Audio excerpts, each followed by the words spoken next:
Esta es una producción de Grupo Fórmula. Encuentra más contenido como este en radioformula.mx.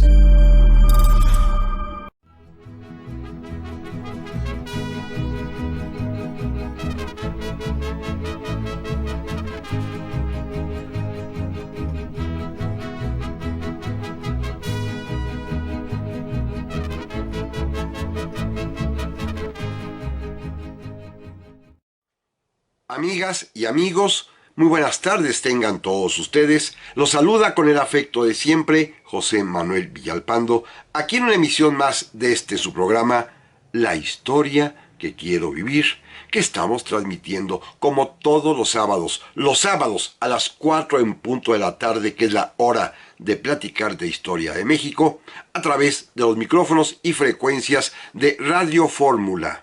Ya lo saben, en el 103.3 de FM, en la 970 de AM, ambas emisoras aquí en la capital de la República, pero eso sí, este es un programa que llega a muchísimas ciudades, poblaciones de nuestro hermosísimo país y aún al extranjero, y que además también puede sintonizarse a través de la página de internet www.radioformula.com.mx, que es muy fácil de localizar. Bienvenidas, bienvenidos sean todos ustedes, gracias por acompañarnos, y les recuerdo que están a su disposición las vías electrónicas que permiten comunicarnos y que respondo de inmediato, bien sea a mi correo villalpandohistoriador@gmail.com o también a mi página de Facebook, Villalpando y la Historia. Gracias, insisto una vez más, gracias amigas y amigos por su presencia, y si a ustedes les parece bien, vamos a comenzar.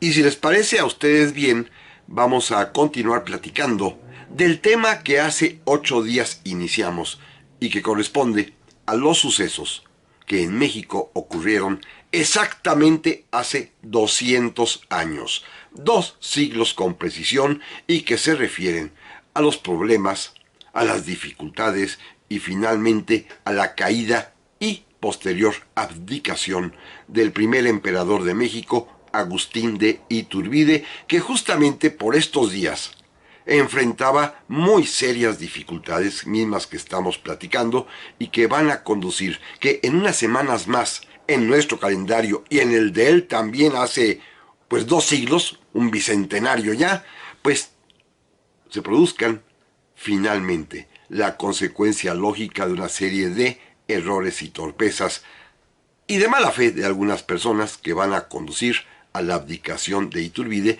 que ocurrirá hacia mediados de marzo. Así que si les parece bien, en este programa todavía vamos a narrar esas dificultades enormes que tuvo que enfrentar Iturbide, para posteriormente, en 2 semanas más, si Dios lo permite, llegar a la conclusión de este capítulo tan curioso de la historia de México, que lo fue el primer imperio que encabezó como emperador Agustín de Iturbide, cosa que dejaremos, repito, hacia mediados de marzo, ya cuando llegue la hora, para más o menos que coincida con el día en que abdica y sale de nuestro país, con la fecha en que este programa se realiza. Así que hoy vamos a platicar todavía un poco más de estos problemas, de estas dificultades serias que Iturbide tuvo que enfrentar.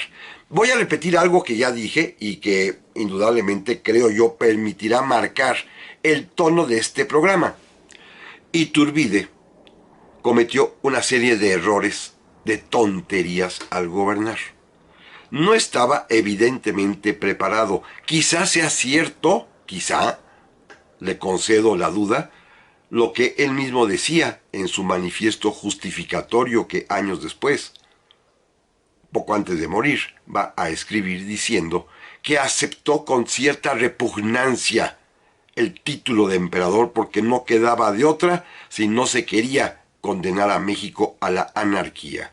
Vamos a suponer que sea cierto, lo cual tiene su propia contradicción, como ya lo habíamos platicado, con esta previsora cláusula que se incluyó en los tratados de Córdoba, cuando se permitía que ante el rechazo posible de la familia real española para gobernar a México, pudiera ser emperador de nuestra patria, aquella persona que las Cortes, que nuestro Congreso designara.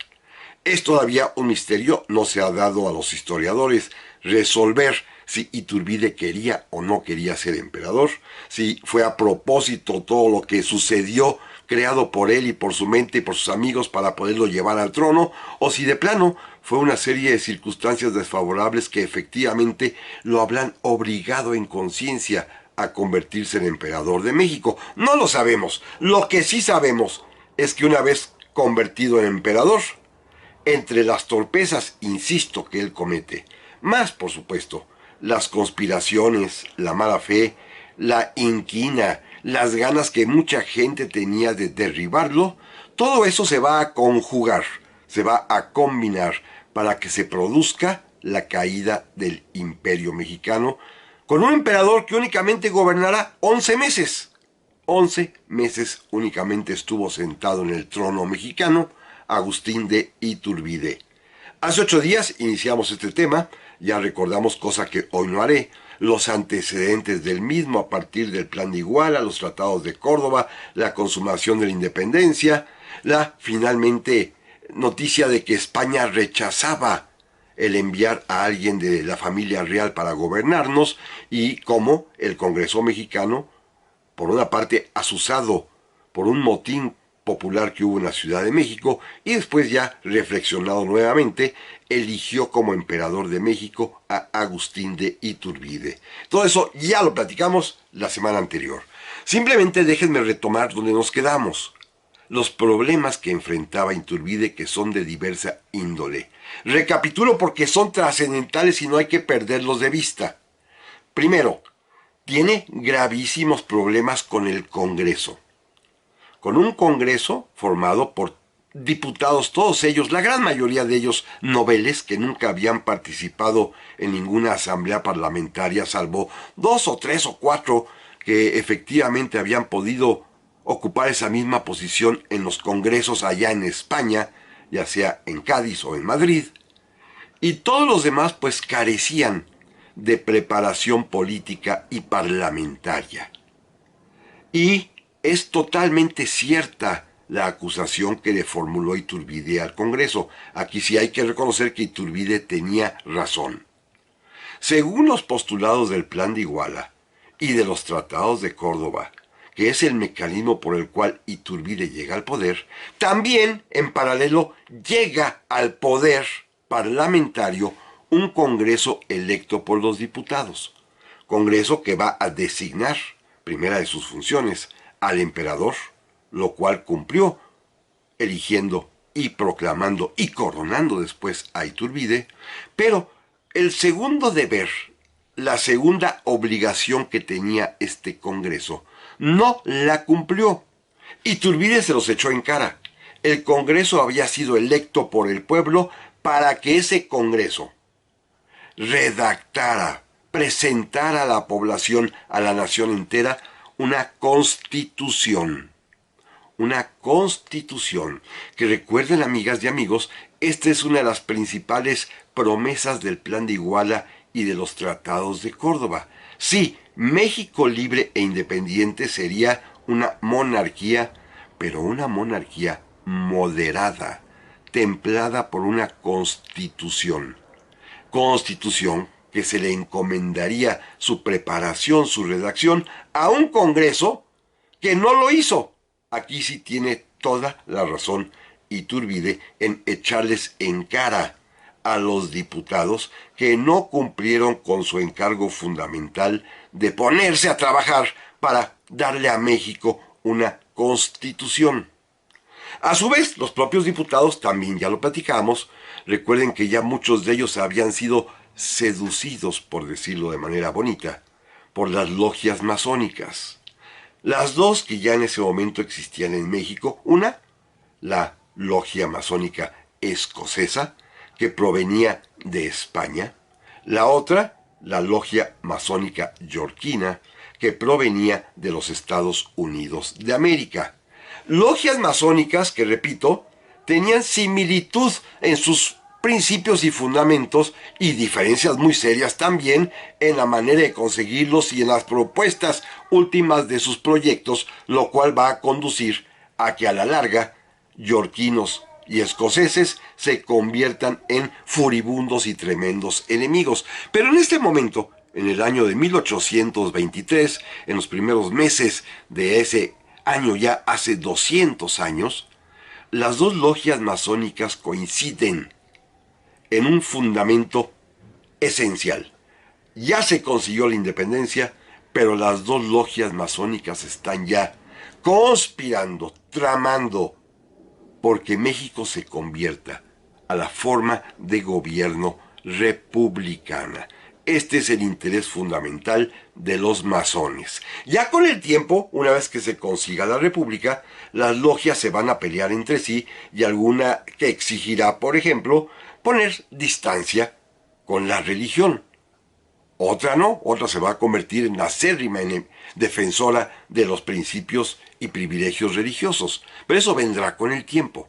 Ahorita las dos logias están más o menos de acuerdo en la necesidad de que caiga Iturbide y de que se establezca la forma de gobierno republicana. Y los diputados, obedeciendo los mandatos de sus logias, comienzan a conspirar, comienzan a tramar, escondidos en sus casas, se reúnen y hablando pues de temas políticos fundamentales como lo son si Iturbide puede o no con el paquete de ser emperador, si conviene a México una monarquía o mejor una república. Todo esto se está ya conspirando cuando Iturbide es enterado y tomará la primera decisión que será catastrófica. Detiene, ordena encerrar, poner presos a 19 diputados. Pero de esto, amigas y amigos, platicamos en un momentito más. Ya estamos aquí, amigas y amigos, para el segundo bloque del programa de esta semana, en el que estamos platicando todavía, y lo haremos también en un par de semanas más, de los momentos finales del imperio de Iturbide ocurrido exactamente hace 200 años. Precisamente entre febrero y marzo de 1823, hace 2 siglos, ocurrieron estos sucesos que el día de hoy estamos platicando ustedes y yo aquí en el programa. Miren, es importante destacar un hecho fundamental que estábamos comentando hace un momento. Iturbide atentó contra la inmunidad parlamentaria, es decir, contra el fuero que hasta el día de hoy todavía tienen los diputados que no pueden ser detenidos o encarcelados y mucho menos acusados de conspiradores o de traidores como Iturbide lo hizo. Metió a la cárcel a 19 de ellos porque simplemente en sus reuniones secretas estaban comentando un tema que hace 8 días comentaba yo. Es fundamental y no tenía pues en realidad problema alguno más que de filosofía política y jurídica, y que hubiera valido la pena que se examinara con calma y prudencia hace 200 años. El tema es esencial, ¿eh? El Tratado de Córdoba establecía, como lo dije hace 8 días, que se le ofrecería el trono de México a la familia real española, lo cual, como España lo rechazó, de alguna manera los diputados mexicanos tenían razón al afirmar de que si España no aceptaba este pacto, este tratado, pues México tampoco estaba obligado a respetarlo exactamente en sus términos, y si bien se había propuesto la forma de gobierno monárquica para que se invitara a los reyes de España, o a sus familiares, pues una vez rechazada la oferta, México bien podría volver a repensar y determinar qué forma de gobierno elegir. Sí, podría ser la monárquica, pero también podría ser ya de una vez la republicana.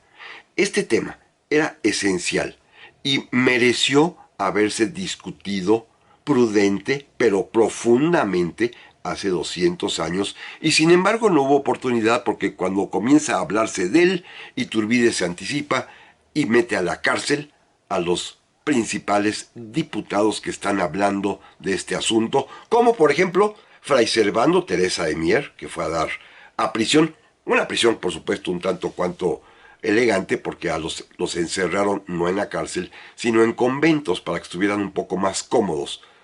También encerraron en un convento a don Carlos María de Bustamante, también al periodista famosísimo José Joaquín Fernández de Lizardi, apodado el Pensador Mexicano. En fin, Iturbide pues deshizo al Congreso encerrando a los principales 19 diputados a los que acusó de conspiración y de traición a la patria. Eso no se vale. Un dictador es aquel precisamente que atenta contra la inmunidad de los representantes populares, cuando se supone que están en igualdad de condiciones y en equilibrio de poderes. Y Agustín Iturbide se atrevió a dar este paso, lo cual va a ser catastrófico y definitivo. Los diputados que están libres protestan. Inmediatamente pues se hace una serie de barullos por toda la ciudad. Iturbide, en un arrebato de enojo, acusando al Congreso, aquí sí con razón, de que no había cumplido, como lo dije en el bloque anterior, con su deber primordial de redactar una constitución, decide disolver al Congreso. Mandó a un general con soldados, al general Cortázar, con tropa, que ingresó al templo de San Pedro y San Pablo donde sesionaba el Congreso y dispuso su clausura, su disolución, con órdenes de obligar por la fuerza a los diputados que no obedecieran y que no salieran del recinto. O sea que Iturbide actuó como un dictador, disolviendo al Congreso. Esto, por supuesto, para los diputados, pero también para las logias masónicas es una verdadera afrenta. Volvamos un poquito a las logias masónicas. También comentamos que Iturbide había establecido relaciones diplomáticas con dos países, con la Gran Colombia y con los Estados Unidos de América, que había inclusive recibido las cartas credenciales de los embajadores enviados por ambas naciones. En el caso de Colombia, Miguel Santamaría es el embajador, y en el caso de los Estados Unidos de América, el embajador, ministro plenipotenciario que viene con el carácter de agente confidencial del gobierno de su país, es Joel Robert Poinsett. Con los dos se va a enemistar Iturbide. A pesar de que lo reciben muy bien, que platica con ambos, por separado por supuesto, en cuanto cada uno de ellos esté suelto, comenzarán estos embajadores también a intrigar con los masones mexicanos. Esto es muy interesante, ¿eh?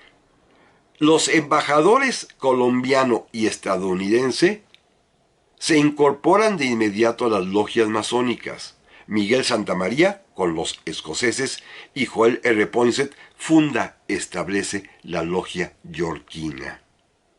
Los dos son masones y los dos tienen la mismísima idea en la que coinciden las logias de que es indispensable acabar con el imperio y establecer un gobierno republicano.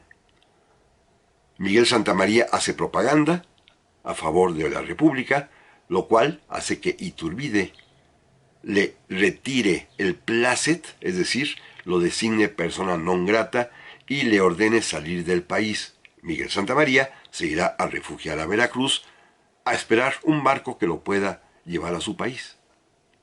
Lo mismo sucede con Joel Robert Poinsett, quien tuvo la osadía de pedirle a Iturbide un tratado para arreglar los límites entre ambos países, porque, pues indudablemente, los norteamericanos ya tenían la idea de acrecentar su territorio a costa del nuestro. También, por supuesto, se le expiden sus cartas credenciales para que se retire, se le obliga a salir y también se refugia en Veracruz. Veracruz se va a convertir en ese momento en el refugio de los conspiradores en contra de Iturbide.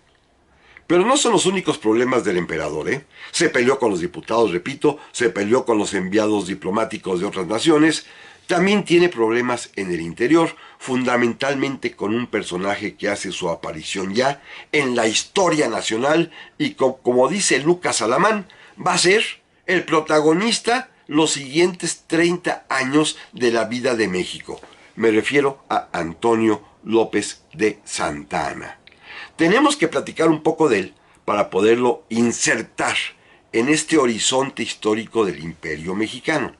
Santa Anna, recordemos, ya hemos platicado hace algunos años, dedicamos una serie a su vida y el año anterior también una serie dedicada a su forma de gobierno, pero no hemos tocado con profundidad esta etapa juvenil de Santa Anna que vale la pena ahorita porque perfectamente bien embona con esta historia que estamos narrando de la caída de Iturbide, de la cual Antonio López de Santana va a ser un protagonista fundamental. Es más, hay quienes le atribuyen, como él mismo se lo atribuye en sus memorias, el carácter de haber sido quien derribó a Iturbide. Años después, Santana dirá precisamente en sus escritos en los cuales recuerda su vida que él fue el primero que juró en las arenas de Veracruz, porque allí estaba, la ruina de los tiranos, refiriéndose como tirano al propio Agustín Iturbide, que en efecto en la teoría política ya lo era por haber disuelto y puesto en la cárcel a los diputados del Congreso y por haber aniquilado a este poder legislativo. Sí, sí era en esos términos un tirano, aunque un tirano pues que no tenía mayor fuerza el pobre, pero en fin, por eso cayó tan rápido y tan precipitadamente. El caso está que Santana va a ser determinante. Miren, simplemente recordemos que Santana en su origen fue un oficial virreinal del ejército realista que se había destacado en el cumplimiento de su deber combatiendo a los insurgentes y que tuvo la buena fortuna de pasarse a tiempo, desertar del ejército realista para unirse al ejército trigarante. Allí, en el ejército trigarante, le reconocieron su grado, inclusive lo ascendieron, lo hicieron coronel, y le tocó desempeñar en su provincia natal de Veracruz, pues acontecimientos importantes que él tuvo la manera y la suerte de poder ser partícipe en ellos, figurar en ellos, pero además exaltar su propia participación para hacer creer al pueblo veracruzano primero y en general a los mexicanos que él había sido un motor determinante de los sucesos. Me refiero, para empezar, a uno en particular. Aceptado Santana por Iturbide, ratificado en su grado de coronel, le fue confiada la tarea de poner sitio a la ciudad y puerto de Veracruz, donde él vivía. Era el comandante militar trigarante que estaba rodeando al puerto de Veracruz, no lo podía tomar. Los españoles estaban amurallados tras las murallas del propio puerto de Veracruz y en San Juan de Ulúa también, pero sin embargo, ahí se entera Santana de la llegada de quien ya hemos platicado en varias ocasiones, hemos llamado último virrey de México, Juan O'Donojú.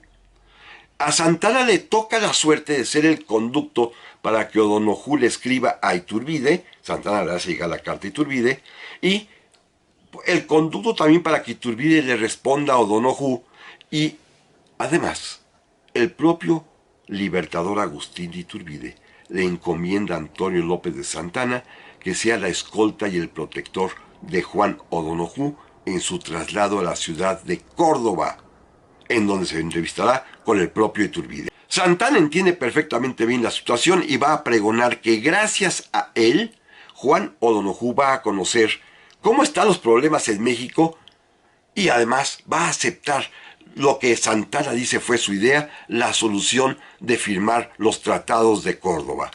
Pero de esto, amigas y amigos, platicamos en un momento más. Ya estamos aquí, amigas y amigos, para el tercer bloque del programa esta semana, en el que estamos ya recordando los sucesos ocurridos en México hace exactamente 200 años con motivo de la caída de Agustín Iturbide, del fin del primer imperio mexicano, ocurridos justamente entre febrero y marzo de 1823, hace 2 siglos. Decíamos hace un momento que uno de los protagonistas fundamentales en estos sucesos, además del propio Iturbide, que es el que va a ser derribado, en buena medida por sus propios errores, pero también, por supuesto, por la acción conspirativa, por las intrigas de los demás, pero uno de los principales protagonistas de esto es Antonio López de Santana, oficial realista convertido en trigarante, que después se va a unir precisamente a Iturbide y que va a ser quien reciba la encomienda de recibir y acompañar al último virrey, a quien hemos llamado así, Juan O'Donojú, cuando se traslada desde el puerto de Veracruz a la ciudad de Córdoba a pactar con Iturbide los famosísimos tratados de ese mismo nombre. Decía yo hace un momento que en sus propias memorias Santana va a, por supuesto, a exagerar cuál fue su papel en esa entrevista, diciendo que durante el camino, pues pudo informar a Donoghue, convencerlo, informarle de cómo era la situación en México y sugerir lo que debería hacer, y que casi a él se le ocurrió que tratara con Iturbide de llegar a un pacto, a un acuerdo, a un tratado. Claro, esto dice Santana, cosa que no ocurrió, es simplemente su propia y excesiva manera de narrar su participación, que seguramente fue mucho menos, pero esto lo va a convertir en un hombre más o menos famoso ya en la nueva fisonomía del imperio mexicano que está por llegar. México se independiza el día 27 de septiembre de 1821 y pues al poco tiempo se va a organizar en la Ciudad de México pues una serie de acontecimientos, muchos de ellos de carácter social. Hay gente que viene a ver a Iturbide, primero como encargado o presidente de la regencia, después ya como emperador, y entre todos esos cortesanos que están dispuestos a halagar a este hombre, a Iturbide, que además se va a dejar halagar, uno de ellos es Antonio López de Santa Anna. Cuando Iturbide sea proclamado emperador, Santana corre, primero a expedir una proclama anunciando su felicidad, y la patria debe estar contenta y agradecida porque ya Iturbide es emperador. Y corre a México también a ponerse, como él decía, a postrarse a los pies de su majestad imperial. Vino a México, pero además vino con otras intenciones, para ver cómo podía progresar, cómo podía prosperar más en su carrera y en sus propias ambiciones personales. Ocurrió un incidente muy simpático pero que va a ser determinante en estos sucesos. Iturbide se dio cuenta pues que en la corte imperial mexicana había hombres que tenían título nobiliario desde antaño que fueron ratificados, había militares de primer nivel que formaban parte del séquito de Iturbide, estaba la propia familia de Agustín, el emperador, y Santana pues era simplemente un coronel que no tenía mayor oficio ni beneficio, y se le ocurrió que una manera de progresar, de subir los peldaños de la fama y del prestigio social en el imperio, era seducir y casarse con la hermana mayor de Agustín de Iturbide, la princesa Nicolasa, una mujer que era soltera, que tenía 42, 43 años de edad, que le llevaba más o menos 20, un poquito menos de 20, al propio joven Antonio López de Santa Anna, que para entonces tenía 26.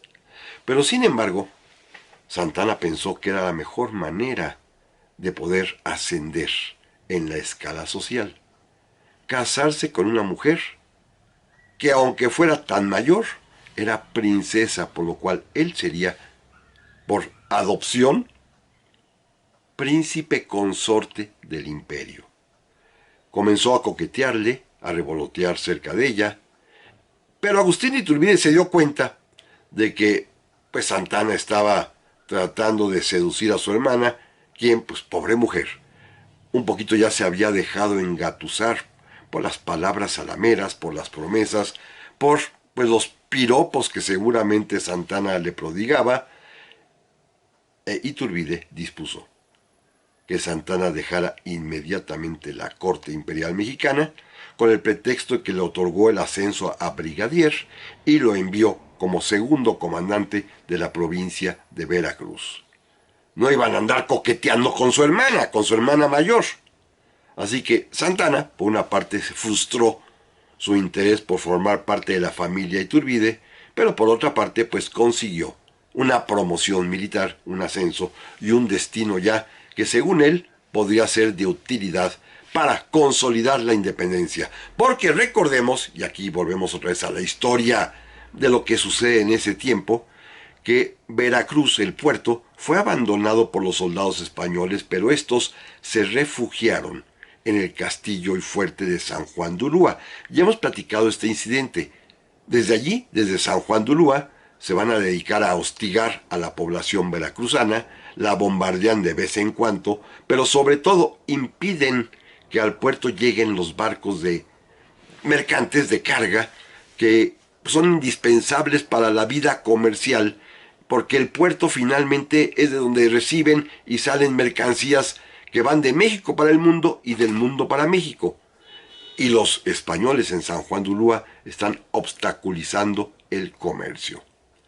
Se le encomienda a Santana el sitio de Veracruz y la manera de capturar, de tomar, de asaltar San Juan de Ulúa. No tiene barcos, pero entonces tiene que inventar una serie de estratagemas, y alguna de ellas se le ocurrió avisarle inclusive a Iturbide que ya estaba a punto de conquistar San Juan de Ulúa porque ya había entrado en tratos con el gobernador, el general Lemaur, que estaba al frente de la guarnición española. Iturbide se emocionó, se lo comentó al capitán general de Puebla y Veracruz, el general Echevarri. Este hombre fue a Veracruz y sin embargo, en una metida de pata de Santana, por poco los españoles que han desembarcado en el puerto, por poco los capturan a él y a Echevarri. Así que fue una misión fracasada, fue todo un escándalo, y este general Echevarri regresó a México a decirle a Iturbide: oiga, majestad, este general Santana es bastante torpe, muy improvisado, cometió una serie de errores que estuvieron a punto de causar la gran derrota y un posible desembarco español. Estuvimos a punto de perder la vida nosotros. Este hombre a mí me da muy mala espina. Y esto, unido a una serie de informes que ya Iturbide tenía del mal comportamiento de Santana, lo van a hacer decidirse a quitarlo del mando de Veracruz y traerlo a México para tenerlo vigilado. Aquí ocurren una serie de cosas muy peculiares. Fíjense, ¿qué tan importante pudo haber sido Santana? Seguramente ya mucho, porque seguramente entre los informes que recibió Iturbide está que él en Veracruz, a pesar de esta serie de torpezas militares, Santana estaba ya, por lo menos, asilando y recibiendo a conspiradores. Ya se sabía, y lo supo Iturbide, que Santana frecuentaba a Poinsett, allá en Veracruz, que Santana frecuentaba a Santa María, allá en Veracruz. Recordemos, al embajador norteamericano y al embajador de Colombia, ambos expulsados por Iturbide, que tuvieron que irse a Veracruz en espera, entre comillas, por supuesto, en espera de un barco que los sacara de ahí. Y como no había barcos porque el puerto estaba sitiado, pues no podían moverse y se quedaron en Veracruz, donde fueron bien atendidos y recibidos por el propio Antonio López de Santana, que sin lugar a dudas es allí en Veracruz en donde él también se convierte en masón. ¿En cuál de las dos logias?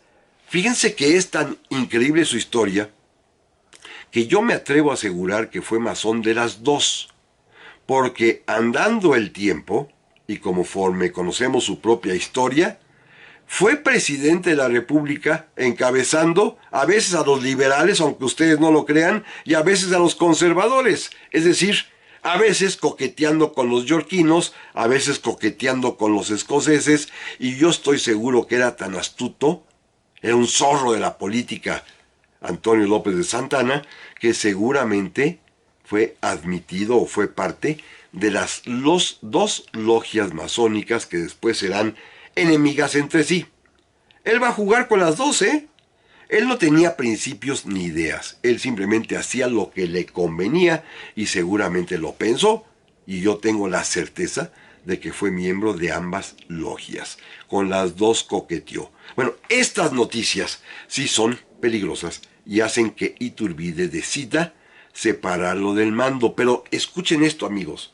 Iturbide decide ir personalmente hasta Veracruz. Claro, se va a encontrar en Jalapa con Santana, pero decide ir personalmente a destituirlo y ordenarle que se presente en la Ciudad de México. Personalmente decide Iturbide ir por Santana, señal de que era importante. Pero de esto, amigas y amigos, platicamos en un momento más. Ya estamos aquí, amigas y amigos, para el cuarto y último bloque del programa de esta semana, el que estamos dedicando, como ya lo hemos platicado, a los sucesos ocurridos hace 200 años con motivo de la caída y finalmente, como lo platicaremos si Dios lo permite, en un par de semanas más, de la abdicación de Agustín de Iturbide. Por hoy, déjenme simplemente cerrar el escenario diciendo que Iturbide, como lo platicaba yo en el bloque anterior, decide ir personalmente a deponer a Antonio López de Santana de su mando en Veracruz. Es tan importante ya Santana, no por su personalidad, sino porque está sirviendo como pivote en la intriga masónica que se está desarrollando en el puerto entre el embajador norteamericano Joel Robert Poinsett, el embajador de la Gran Colombia, Miguel Santamaría, y algunos mexicanos que están ya dispuestos, como los hermanos Esteva, a la caída de Iturbide. Bueno, Iturbide decide ir a buscar al propio Santana. Se va a entrevistar con él en Jalapa, en la ciudad de Jalapa, en donde le va a ordenar que deje el mando, pero fíjense bien, Iturbide comete una tontería. Le dice que es porque quiere promoverlo y nombrarlo parte de la Junta Central de Defensa que en la Ciudad de México necesitan sus servicios e inteligencia para poder dirigir las operaciones de guerra. Es decir, le disimula la importancia de que lo está deponiendo del mando. Santana se da cuenta de esta tontera de Iturbide, que con ciertas dudas, con temor, en lugar de ordenar su destitución, le dice que lo cambia de nombramiento para que venga a la Ciudad de México, con tibieza. Y además también, Santana se entera que Iturbide en esos momentos tiene la mente en otro lado, porque fue por Santana, en los momentos precisos en que su esposa, doña Ana María Huarte, está dando a luz a un hijo más de Iturbide. Dejó a su esposa casi en los momentos mismos del parto y se fue por Santana, así que Iturbide anda con la cabeza en México, acompañando y tratando de, o estar unido a su esposa que está dando a luz. Y Santana se aprovecha de él y dice, sí, majestad, con todo gusto yo me presento en la Ciudad de México, será un verdadero honor. Nada más que, ¿sabe qué? Deme unos días porque tengo que resolver algunos asuntos, es más, no tengo ni dinero. E Iturbide se la cree. Le da de su propio peculio 500 pesos y Santana le promete que en unos días más se va a presentar él solito en la Ciudad de México. Iturbide regresa a la capital. Santana marcha apresuradamente al puerto de Veracruz y, por supuesto, es obvio lo que sucede. Santana, en lugar de obedecer, de cumplir su promesa, que solamente Iturbide la creyó, Santana proclama el plan de Veracruz, por el cual se pide la restitución del Congreso y que este Congreso, el que había sido disuelto por Iturbide, decida cuál es la forma de gobierno que le conviene a México, la monarquía o la república.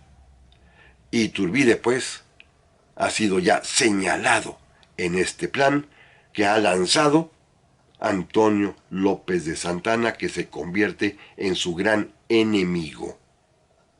Fíjense qué curioso, hoy está perfectamente ya bien documentado y comprobado que este plan, en el cual se pide esto, que el Congreso sea restituido para que pueda resolver qué forma de gobierno le corresponde a México, este plan lo redactó, no Santana, se lo escribió Miguel de Santamaría, el embajador de la Gran Colombia. Esto es lo más interesante. Era parte pues de una gran intriga, de una intriga completa.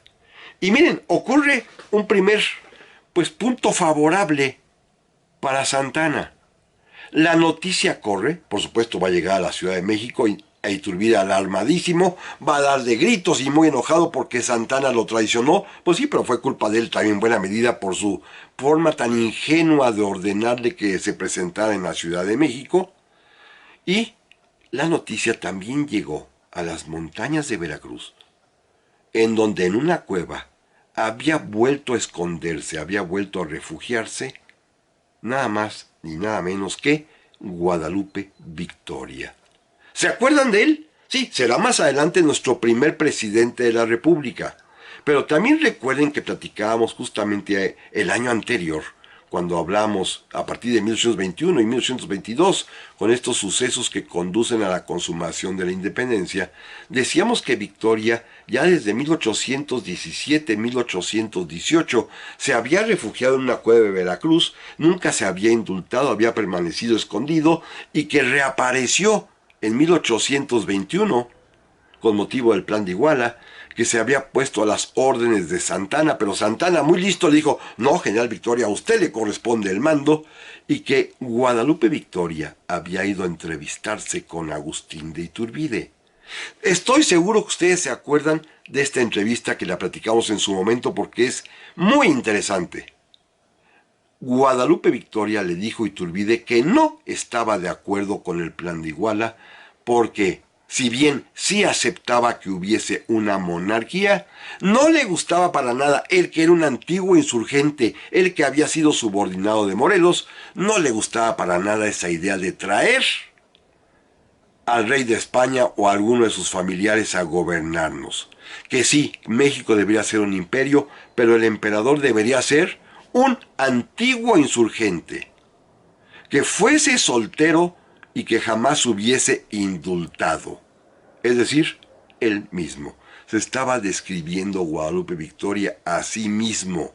Es decir, en algún momento pensó que él merecía ser emperador y después ya simplemente va a merecer ser el primer presidente de la República. Pero a partir de este encuentro con Iturbide, cuando le expetó estas ideas, a Iturbide no le gustó nada, no lo incorporó al ejército trigarante, es más, lo puso bajo vigilancia y Guadalupe Victoria prefirió volver a esconderse en sus cuevas allá en las montañas de Veracruz y reaparece cuando se entera que Santana, que ya es su amigo, ya se conocían, ha proclamado el Plan de Veracruz. Y corre Guadalupe Victoria a ponerse a sus órdenes y nuevamente Antonio López de Santana, muy listo, dice que no. El mando del movimiento revolucionario en pro de la República para derribar al imperio le corresponde al más antiguo de todos ellos, a Guadalupe Victoria, que queda convertido así en general en jefe de este movimiento revolucionario que tiene como finalidad la caída de Iturbide y la fundación de la República. Fíjense la astucia de Santana. Finalmente, aunque él es el instigador y el operador, le da el lucimiento a otra persona, al gran Guadalupe Victoria, para él aparecer en segundo plano, pero ser quien en realidad mueve los hilos. Y ocurre un segundo milagro también de esta misma naturaleza, porque hay dos personajes también antiguos insurgentes que al enterarse de todos estos sucesos deciden unirse al Plan de Veracruz. Los dos habían sido partidarios de Iturbide. Uno de ellos, Vicente Guerrero, inclusive había aceptado el Plan de Iguala, se había dado con Iturbide el famoso abrazo de Acatempan, lo había acompañado, le había jurado lealtad, y el otro, un joven oficial también de las huestes de Morelos, Nicolás Bravo, inclusive, junto con Guerrero, los dos habían desfilado al lado de Iturbide el día 27 de septiembre de 1821 en la entrada triunfal del ejército trigarante. Pero los dos, fíjense bien, tanto Guerrero como Nicolás Bravo, dos antiguos y ameritados insurgentes, los dos fueron hechos a un lado por Iturbide al día siguiente de la independencia. Al momento en que se firma el acta de independencia, ya no aparecen ninguno de los dos. Iturbide los hizo a un lado, olvidando el pacto que unía a insurgentes con realistas. El acta de independencia la firman únicamente antiguos realistas, tanto del ejército como de la sociedad civil, y no aparece ningún insurgente. A Guerrero, a Bravo, los relegaron. Claro, Iturbide los ascendió, nombró mariscal a Vicente Guerrero y general a Nicolás Bravo, los mandó al sur, no les hizo mayor caso, no los invitó a nada, los despreció. Error tremendo de Iturbide. Si tenía el pacto con Guerrero, ¿cómo fue a hacerse a un lado y quitar de encima a Vicente Guerrero y a Nicolás Bravo? Otra torpeza mayúscula política de Iturbide. Bueno, cuando se enteran Guerrero y Nicolás Bravo que se encontraban en la ciudad de Chilapa, de lo que ha sucedido en Veracruz, del plan que proclamó Santana, de que Guadalupe Victoria se ha unido a esta revolución como comandante en jefe, Vicente Guerrero y Nicolás Bravo deciden también adherirse al plan de Veracruz. Parece entonces ser, fíjense bien, que son los antiguos insurgentes los que están tratando de derribar a Iturbide, claro, todos ellos orquestados por Antonio López de Santana, con las ideas que le dieron el embajador de los Estados Unidos Poinsett y el embajador de la Gran Colombia, Miguel de Santa María. Esta es la historia de esta conspiración que a la larga, como veremos, primero Dios, en unos días más, en cuanto dejemos pasar una semana y luego otro más para llegar exactamente a tiempo a la caída de Iturbide, platicaremos en su momento. Por lo pronto, amigas y amigos, les agradezco infinitamente su atención y repito, con el favor de Dios siempre, aquí nos vemos la próxima semana.